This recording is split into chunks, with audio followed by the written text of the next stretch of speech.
Hello food lovers, welcome to our channel. నేను మీ రాణి Erramsetti.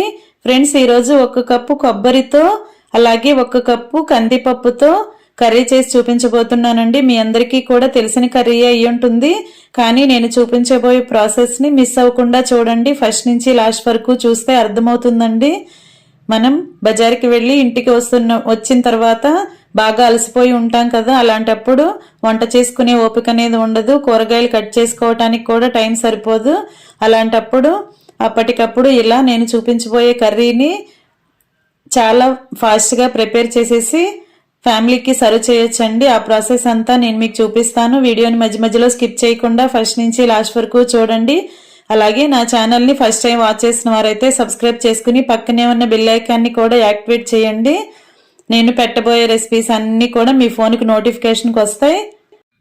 Open చేసి చూడొచ్చు. అలాగే ప్రాసెస్ అనేది మీకు నచ్చినట్లయితే స్నాక్స్ కానీ కర్రీస్ కానీ ఏది పోస్ట్ చేస్తే అవి మీకు నచ్చినట్లయితే కుక్ చేసి ఫ్యామిలీకి సర్వ్ చేయొచ్చండి. ఇంకా ప్రాసెస్ స్టార్ట్ చేద్దాం. 1 కప్పు నిండా కందిపప్పు తీసుకోండి. 1 కప్పు కొబ్బరి ముక్కలు తీసుకోండి. కందిపప్పుకి ప్లేస్లో పచ్చిశనగపప్పు కూడా యూజ్ చేసుకోవచ్చండి. లేదంటే 1/2 కప్పు కందిపప్పు 1/2 కప్పు పచ్చిశనగపప్పు కూడా తీసుకోండి. నేను కందిపప్పుతో మాత్రమే చేసి చూపించబోతున్నానండి. ఇప్పుడు ఆ కొబ్బరి ముక్కలన్నీ మిక్సీ జార్లో వేసుకుని తురుముకోవాలండి, గ్రైండ్ చేసుకోవాలి. మరీ ఎక్కువగా పేస్ట్ అవ్వాల్సిన పని లేదండి. తర్వాత ఆ కందిపప్పుని 2-3 సార్లు బాగా వాష్ చేసుకుని ఇలా ఒక పాత్రలో వేసుకోండి. ఇప్పుడు గ్రైండ్ చేసుకుని పెట్టుకున్న కొబ్బరిని అలా వేసేసుకోండి కందిపప్పుతో పాటు. ఇప్పుడు సన్నగా కట్ చేసుకున్న ఆనియన్స్ అలాగే పచ్చిమిర్చి వేసుకోండి. కొన్ని కరివేపాకు రెబ్బలు వేసుకొని పప్పు ఉడికించడానికి మాత్రం 2 గ్లాసులు వాటర్ పోసుకోండి. కందిపప్పు అనేది ఉడకటానికి కొంచెం టైం తీసుకుంటుంది కదా. మధ్యలో ఒకసారి మూత తీసుకుని వాటర్ చాలకపోతే యాడ్ చేసుకోవచ్చు. ఒకేసారి ఎక్కువగా వాటర్ పోసామంటే పప్పు అనేది మరీ జ్యూసీగా అయిపోతుందండి. అలా కాకుండా కొబ్బరి పప్పు అంటే పొడి పొడిలాడుతున్నట్లుగా రావాలి. పొడి పొడిగా ఉన్నట్లయితేనే ఈ కర్రీకి టేస్ట్ అనేది బాగుంటుందండి. అందుకే వాటర్ అనేవి ఎక్కువగా పోయకుండా చూసుకుంటూ అవసరానికి తగ్గట్టుగా పోసుకోండి.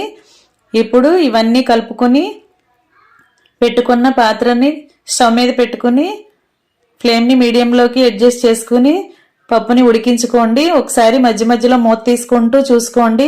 కందిపప్పు ఉడికిందో లేదో చెక్ చేసుకుంటూ ఉండండి. బాగా ఉడికిన తర్వాత టేస్ట్కి సరిపడా సాల్ట్ వేసుకోండి. 2 టేబుల్ స్పూన్లు కారం వేసుకోండి. ఇవి 2 కూడా పప్పులో కలిసే వరకు బాగా కలిపేసుకోండి. కొంచెంగా వాటర్ పోస్తున్నానండి, ఎందుకంటే కారం అంతా కూడా పప్పు కొబ్బరిలో కలిసిపోవాలి కదా, అందుకే కొంచెంగా వాటర్ పోస్తున్నాను. మనం సాల్ట్ వేసాం కాబట్టి పప్పులో నుంచి కూడా వాటర్ అనేవి వస్తూ ఉంటాయండి. ఆ వాటర్తో కూడా కర్రీ అనేది ఉడుకుతుంది. మనం ఎక్కువగా వాటర్ ఒకేసారి పోసేసామంటే పప్పు అనేది మెత్తగా అయిపోతుందండి. అలా ఉండకూడదు. అలా ఉంటే టేస్ట్ అనేది అంత బాగోదు. ఇలా పొడి పొడిలాడుతున్నట్లుగా ఉడికించుకున్నాం కదా.